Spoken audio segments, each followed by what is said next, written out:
أنفسنا. الحمد لله الذي نحمده ونستعينه ونستغفره ونعوذ بالله من شرور أنفسنا وسيئات أعمالنا. من يهده الله فهو المهتدي ومن يضلل فلن تجد له وليا مرشدا. وأشهد أن لا إله إلا الله وحده لا شريك له وأشهد أن محمدا عبده ورسوله. أشهد بأنه بلغ الرسالة وأدى الأمانة ونصح الأمة وكشف الله به الغمة وتركنا على محجة البيضاء ليلها ونهارها سواء لا يزيغ عنها إلا هالك. اللهم صل وسلم وبارك على هذا النبي الكريم وعلى آله وأصحابه وسلم تسليما كثيرا. أما بعد، عباد الله، أوصيكم ونفسي بتقوى الله عز وجل. يقول الله سبحانه وتعالى في محكم تنزيله: يا أيها الذين آمنوا اتقوا الله حق تقاته ولا تموتن إلا وأنتم مسلمون. يقول سبحانه وتعالى: يا أيها الذين آمنوا اتقوا الله وقولوا قولا سديدا يصلح لكم أعمالكم ويغفر لكم ذنوبكم ومن يطع الله ورسوله فقد فاز فوزا عظيما. اللهم اجعلنا من الفائزين. فعن أسامة بن زيد رضي الله عنهما قال: قلت يا رسول الله كم أدرك تصوم شهر من الشهور وما تصوم من شعبان؟ فقال: ذاك شهر تغفل الناس فيه عنه بين رجب ورمضان، وهو شهر يرفع فيه الأعمال إلى رب العالمين، وأحب أن يرفع عملي وأنا صائم. رواه النسائي. Chers frères et sœurs en islam, chers invités d'Allah, chers croyants, rendons tous grâce à Allah, Seigneur de l'univers, Maître des cieux et de la terre et détenteur du pouvoir absolu. Nous attestons qu'il n'y a aucune divinité digne d'être adorée en dehors de lui, et nous attestons que Muhammad sallallahu alayhi wa sallam est son noble serviteur et messager. Salut et paix sur lui, sur sa noble famille, sur ses familles compagnons, sur tous ceux qui vont se savoir jusqu'au jour de la résurrection, face à la que nous soyons parmi ses suiveurs. Nous attestons une fois de plus que Dieu seul doit être adoré, et Muhammad alayhi salam est son noble serviteur. Je vous exhorte, ainsi que moi-même, à la crainte de la grâce d'Allah subhanahu wa ta'ala. Craignons Allah à tout moment, à chaque instant, sans la crainte de Dieu. Le fait de venir à la mosquée pour la prière du Jumu'ah ne sera pas du tout pour nous soit profitable. Et surtout le mois de Ramadan qui arrive, l'objectif majeur, c'est d'augmenter notre crainte, pour soit la peur d'Allah subhanahu wa ta'ala à chacun de nous. Le vendredi passé, notre imam, Dr. Arnaud Konaté, a fait la clôture d'une série de sermons sur le deuxième pilier de notre foi, de notre religion, à savoir qui est la salat. Et le docteur nous a entretenu sur les différentes qualités, catégories de la prière, à savoir, il y a ce qu'on appelle les prières obligatoires. Vous et moi, nous n'avons pas le choix, on est obligé d'accomplir ces prières. Et ensuite, les prières qui ne sont pas des prières obligatoires, on va dire que c'est des semi-obligatoires. C'est-à-dire, après les prières obligatoires, c'est cette catégorie qui vient juste après, et nous allons laisser là-dessus et terminer avec des prières que chacun volontairement s'élève pour accomplir ces prières. Mais en savoir, la deuxième catégorie qui est divisée aussi en deux, comme le docteur nous a enseigné. Nous retenons quoi? Nous retenons que la prière, c'est notre carte d'identité. Que la prière, c'est notre moyen d'accès au paradis. Que la prière, le jour du jugement dernier, comme le docteur l'a dit, c'est sur la prière d'abord qu'on va commencer toutes choses. Et le docteur l'a dit, comme le messager dit dans un hadith, lorsque la prière elle était correcte, parfaite, il n'y a pas eu trop de fautes, alhamdulillah, les autres actions vont suivre. Parce que ta prière, tu as gagné au niveau, tu as eu la moyenne, on va regarder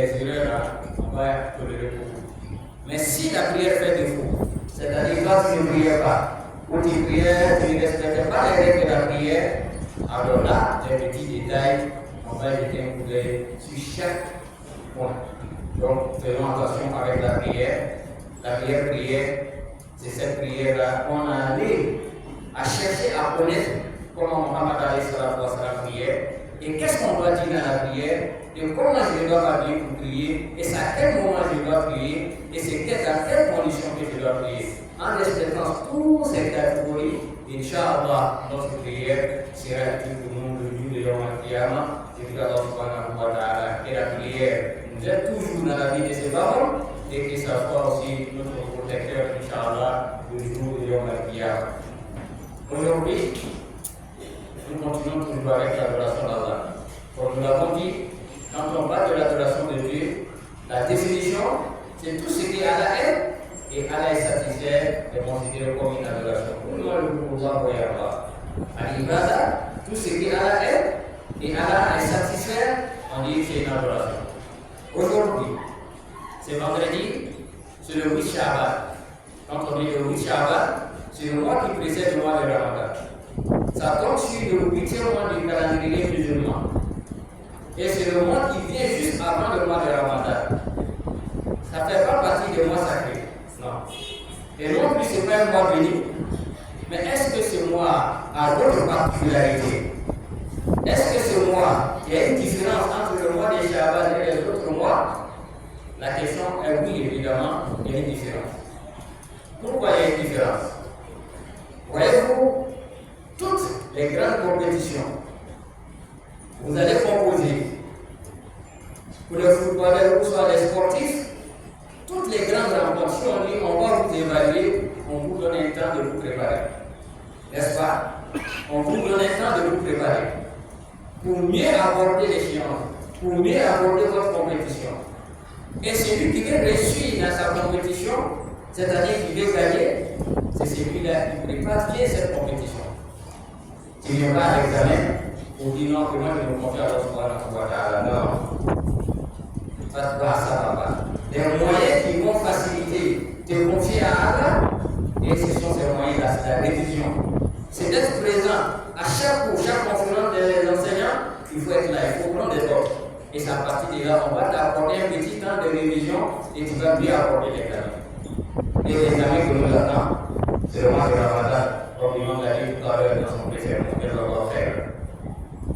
notre mère Aïcha, radiallahu anha, elle a été interrogée. Et elle a enseigné les compagnons du prophète alayhi salatu wa salam. Elle dit ceci: Kana Rasulullah sallallahu alayhi wa sallam yasuru hatta nakula yaqul. Il dit le messager du prophète Muhammad sallallahu alayhi wa sallam, il gênait au cours de ces mois de Shaban, comme il n'y avait pas honte, c'est-à-dire comme il n'y avait pas de 5 jours. Il gênait beaucoup. Et des fois, il ne gênait pas. On posait la question là, c'est moi si la vie ne gênait, tu ne vas pas gêner. Donc, on dit, il y avait des cas. Il gênait beaucoup et des fois, il ne gênait pas beaucoup. وما رأيت رسول الله صلى الله عليه وسلم استكمل صيام شهر إلى رمضان. Il dit que je n'ai pas vu le messager alayhi salatu wa salam qui était son époux gêner un mois complet en dehors du mois de Ramadan. Ou soit il gênait plus au cours d'un autre mois si ce n'est pas le mois de Ramadan. À l'exception de ce mois de Shaban, c'est le mois de Shaban, c'est-à-dire qu'il y a le 8e jour aujourd'hui, que le prophète alayhi salatu wa salam gênait beaucoup. Cela signifie quoi? Le mois de Shaban, c'était un mois de jeûne. Le mois de Shaban, le prophète alayhi salatu wa salam gênait beaucoup. Même il y a d'autres hadiths qui vont partir du nom que le prophète a gêné tout le mois de Shaban. Ce n'est pas des hadiths qui sont végétés, pas du tout. Si vous voyez quelqu'un en train de gêner le mois de Shaban et il a l'habitude de faire, alhamdulillah. Mais nous disons, plus important, c'est le mois de Shaban, le mois de Ramadan. Deuxième hadith rapporté par Bukhari et Muslim, lorsqu'on parle des avantages, la particularité, qu'est-ce qu'on peut faire au cours de ce mois de Shaban? C'est de gêner beaucoup. Nous sommes déjà au 10e jour de ce mois de Shaban.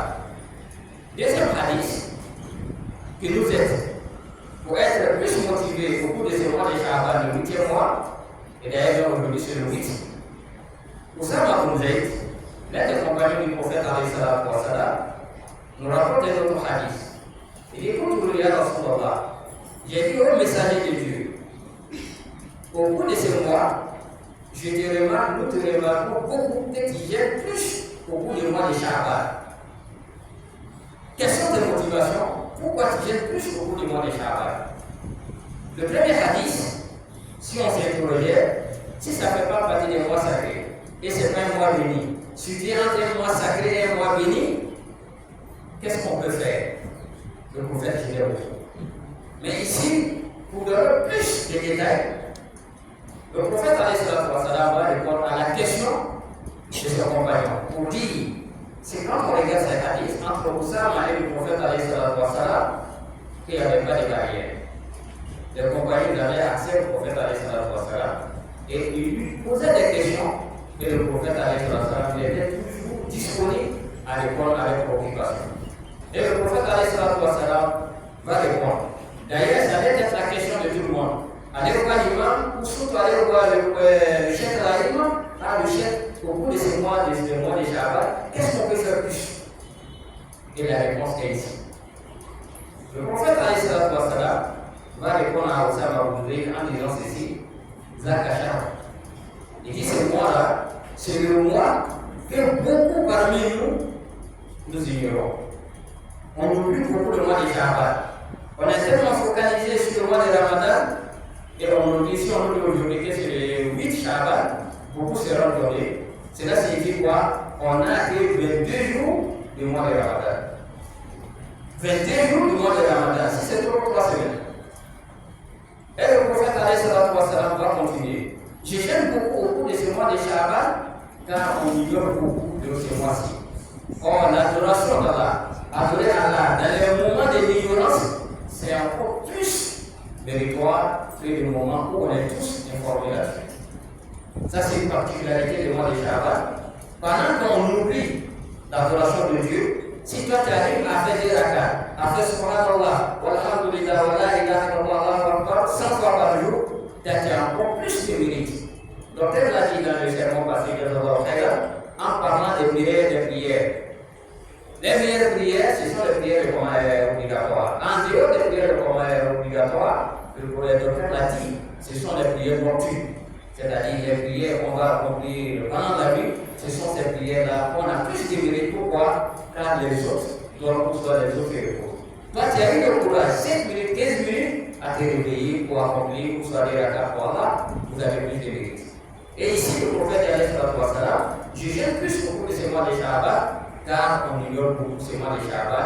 Le mois est situé entre un mois sacré, qui est le Rajab, et le mois béni, qui est le mois de Ramadan, donc on ignore beaucoup ces mois.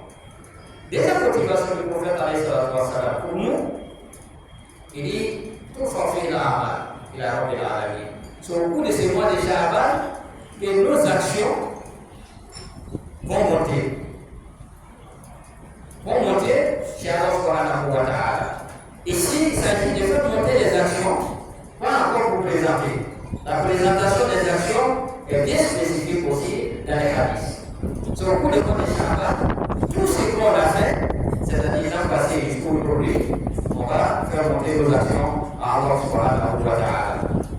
Il dit si les gens ignorent le mois de Sha'ban, moi je viens beaucoup le mois de Sha'ban. Si nos actions vont monter vers Allah subhanahu wa ta'ala au cours de ce mois de Sha'ban, moi Mohamed, pourquoi je gêne beaucoup? Car, moi Mohamed, j'aimerais pendant que nos actions, les actions vont monter, que ça me trouve à l'état de jeûne. Voilà les motivations encore plus du messager pour chacun de nous, homme comme femme, vieux comme jeune, pour dire le mois de Sha'ban, ce n'est pas un mois sacré évidemment, mais ça fait partie des mois qui ont des particularités. Parmi ces particularités, tes actions, mes actions, nos actions vont monter vers Allah subhanahu wa ta'ala. Mais dans un autre hadith, où le prophète va spécifier, quand on fait monter les actions, tout ce qu'on a fait, jeûne, hajj, zakat, les prières, les bonnes actions, tout ce qui est à elle, vont monter vers Allah subhanahu wa ta'ala pour les Sha'ban. Mais il y a des jours que les actions sont présentées à Allah. la nuit du jeudi et la nuit du lundi. Et le prophète il gênait aussi ces jours-là. Mais si toi, pendant qu'on faisait monter tes actions vers Allah, toi tu n'étais pas encore en rapport avec Dieu. Ça commence d'abord par ça. Chacun doit faire un effort. Si je ne peux pas gêner, mes prières obligatoires, je vais les accomplir à l'heure. Je mentais beaucoup. Le mois de Ramadan arrive, vraiment, je vais commencer à me corriger. Je ne respectais pas mes rendez-vous. Le mois de Ramadan arrive, je vais commencer à corriger, à respecter mes rendez-vous. À la maison, moi, vraiment, j'étais difficile avec ma femme, ou soit difficile avec mon mari. Le mois qui arrive là, au cours de ce mois de Shaban, je vais m'exercer à être le meilleur au cours du mois de Ramadan. Chers frères et sœurs en islam, les avantages du mois de Shaban, on ne peut pas tout dire ici. En résumé, nous les disons encore. Le mois de Shaban, c'est le mois qui nous permet de préparer le Ramadan. C'est le mois qui nous permet de gagner le Ramadan. Le Ramadan ne se gagne pas au cours du Ramadan. Parce que si tu n'as pas bien préparé le Ramadan, si le Ramadan arrive, ça serait un échec pour toi. Pourquoi gêner beaucoup au cours de ce mois de Shaban? C'est lui qui ne gênait pas les lundis, ni les jeudis, il ne gênait pas les 13, les 14 et les 15. S'il rentre dans le mois de Ramadan, vous constatez la première semaine, c'est des difficultés. Toujours, il a la migraine, j'ai mal à la tête. Pourquoi? Le corps n'est pas habitué. C'est pourquoi, à partir du mois de Shaban, ça nous aide à nous projeter pour mieux aborder le mois de Ramadan qui venait de moi. Donc, le prophète a fait une mise en garde. Au cours du mois de Shaban, bien vrai que nos actions vont monter. Et les jeudis, lundis, nos actions seront présentées à Allah. Il y a deux sortes de catégories. Il y a deux groupes, il y a deux personnes qui n'auront pas leur part au cours de ces mois sacrés, ou soit de ces début, c'est-à-dire lundi et jeudi. Mais ça commence d'abord par Shaban. Et il a cité le musulman qui associe autre chose à Allah. Comment associer autre chose à Allah? Par l'ignorance. Vous priez correctement, vous avez accompli le hajj, vous êtes acquitté régulièrement de votre zakat. Mais quand tu es malade, on te demande d'aller consulter autre chose. Quand tu n'arrives pas à avoir d'enfant, on te dit, ah, il y a tel marigot là-bas, si tu pars avec un bélier, allez faire tes intentions, vraiment il y a des trucs qui sont là. On peut avoir des preuves. On peut avoir des preuves, mais fais attention. Est-ce que ces preuves sont issues de la voix d'Allah subhanahu wa ta'ala? On peut gagner de l'argent sur plusieurs formes. Mais est-ce que l'argent que moi j'ai aujourd'hui, c'est là qui suit le chantier d'Allah subhanahu wa ta'ala? L'enfant que j'ai aujourd'hui, je sais que hier comment ça s'est passé, étant bien conscient où je suis parti pour avoir l'enfant. Donc chacun se connaît mieux. Il dit, Dieu va pardonner tout le monde, sauf la première catégorie, lui qui a associé autre chose à Allah, étant bien conscient, c'est-à-dire, il savait très bien là où je vais, ça fait partie des chiffres, ça fait partie d'associer autre chose à Allah. On peut te demander avec un poulet d'associer autre chose à Allah, toi tu pries, on dit non, donne un corps seulement. Donne un corps seulement, même avec une mouche, tu peux rentrer en enfer, à plus fort les moins forts. La deuxième catégorie, qui ne vont pas bénéficier de toutes ces grâces, c'est deux frères, ou soit deux sœurs qui ne se parlent pas, qui sont pas là. L'autre dit que j'ai raison, l'autre dit que j'ai raison. Personne n'a raison. Personne n'a raison. C'est lui qui a raison. C'est-à-dire celui qui va pardonner plus vite, c'est celui-là qui a raison. Et nous le disons à chaque fois, ne changeons pas la raison. J'ai raison, plutôt cherche une porte de sortie. Et cette porte de sortie, comment gagner l'agrément d'Allah, comment gagner le pardon de Dieu, c'est plus important.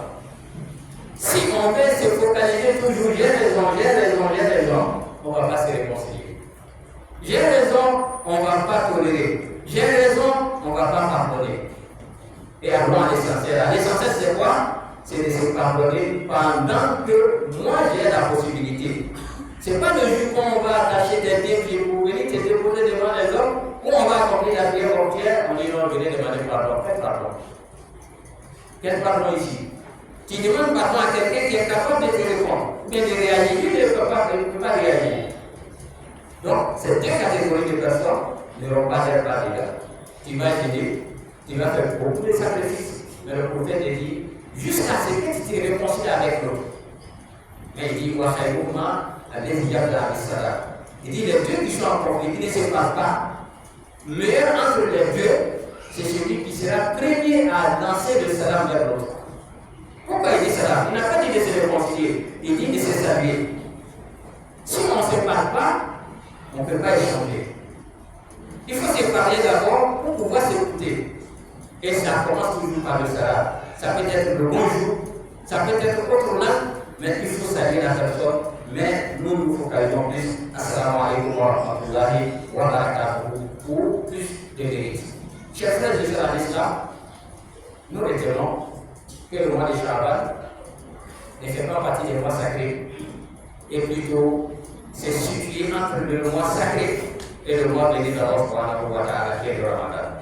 Et pour mieux aborder ce mois de Ramadan, nous devons nous corriger d'abord, nous réconcilier avec les autres, c'est pardonner. Oui, c'est pardonner pour plusieurs raisons. C'est pardonner pour mieux aborder le Ramadan. Si vous rentrez dans le mois de Ramadan, et tous ces privilèges, vous êtes privé de tous ces privilèges, vous n'avez pas gagné, je vous apprends, vous rentrez dans quel mois de Ramadan.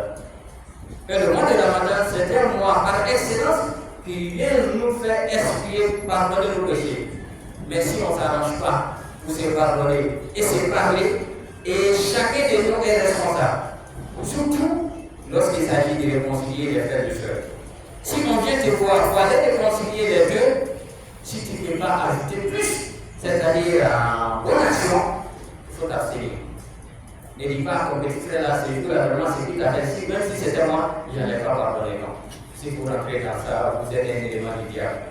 Par contre, donne-lui des exemples. Autant du prophète alayhi salatu wa salam. Et de nos jours aujourd'hui, ça existe toujours. Il y a des gens qui ont été humiliés. Il y a des gens qui ont été insultés. Mais aujourd'hui, ils ont pardonné. Quand ils pardonnent, Dieu va te monter à grâce. Quand tu pardonnes, tu seras le plus fort. Mais celui qui ne pardonne pas, il sera toujours derrière. Même si tu avances tout sort de bien de ses parents. Donc il faut qu'on arrive à avoir cet esprit de tolérance et cet esprit de pardon au bout du mois de Shaban. Gêner beaucoup, bien se recommander. Faire de bonnes actions, c'est recommandé, mais c'est réconcilier qui va faciliter toutes les actions que nous pouvons décider. Et je peux alors subhanahu wa ta'ala, ceux qui ont déjà commencé le jeûne, qu'elle accepte le jeûne, et ceux qui ne peuvent pas gêner. Ceux qui ne peuvent pas gêner, ce n'est pas une obligation, c'est pas une obligation. Subhanallah, walhamdulillah, wa la ilaha illallah, wallahu akbar, ce sont les bonnes actions. Vous serez toujours récompensé à la dimension de votre foi et de votre intention. Comment aborder le Ramadan? Nous allons aborder le Ramadan avec cet esprit. Cet esprit pour dire, ah, le mois qui arrive, c'est le quatrième pilier de notre religion. Si j'ai rempli les conditions, et qui remplit les conditions, évidemment c'est le musulman. Homme comme femme, jeune comme vieux, si surtout la vieille fille, elle atteint l'âge de la puberté, c'est connu chez nos mamans, et le jeune garçon a déjà commencé à faire des rêves érotiques, donc il est appelé à gêner tout le mois de Ramadan.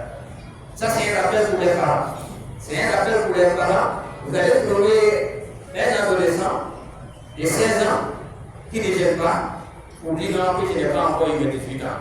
18 ans, c'est pour lui, mais en islam, ce n'est pas sur 18 ans nous parlons. Nous parlons à partir des rêves érotiques chez le jeune garçon, et c'est la jeune fille qu'on appelle, dès qu'elle doit se construire, on va dire qu'elle est déjà devenue femme. Donc voilà l'obligation du jeûne du mois de Ramadan, c'est la jeune fille, et l'obligation du jeûne du mois de Ramadan chez les jeunes garçons. Et le Ramadan tombe sur le dernier mois, et le Ramadan a été donné au prophète alayhi salatu wa salam l'an 2 de l'arrivée à Médine. C'est-à-dire, deuxième année, quand ils sont arrivés à Médine, c'est là que le Ramadan a été donné, autrement dit, 15e année de l'événement de l'islam, 15e année de la naissance de l'islam, le jeûne du mois de Ramadan a été donné comme un mois obligatoire. Chers frères et sœurs en islam, la responsabilité de tout le monde, Dieu dit dans le Coran, Sourate 2, verset 183, en s'adressant aux croyants, il dit Ya ayyuhallazina amanu kutiba alaykumus siyam kama kutiba alal ladzina min qablikum la'allakum tattaqun. Oh vous les croyants d'Abidjan, les croyants musulmans en Côte d'Ivoire, le mois de Ramadan qui arrive, que l'imam est en train de obligatoire. Moi, à l'âge, je l'ai rendu obligatoire sur vous.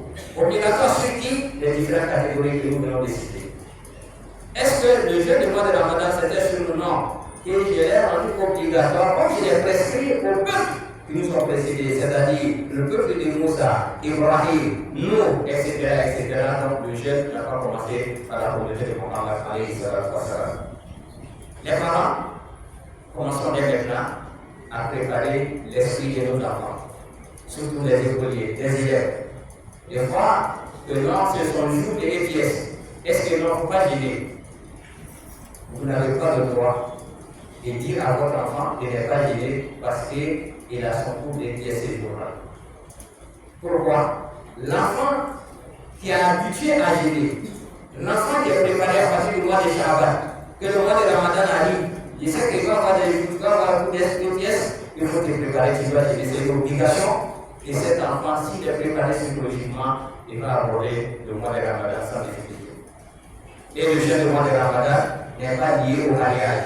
Non, je ne suis pas encore marié, là je ne gêne pas tout le mois de Ramadan. Dès que vous remplissez les conditions citées tout à l'heure, le jeûne du mois de Ramadan est obligatoire sur vous. Et seulement il y a des catégories qui ne gênent pas. Inch'Allah, dans les sermons à venir, nous devons nous édifier là-dessus. Mais nous terminons avec quoi?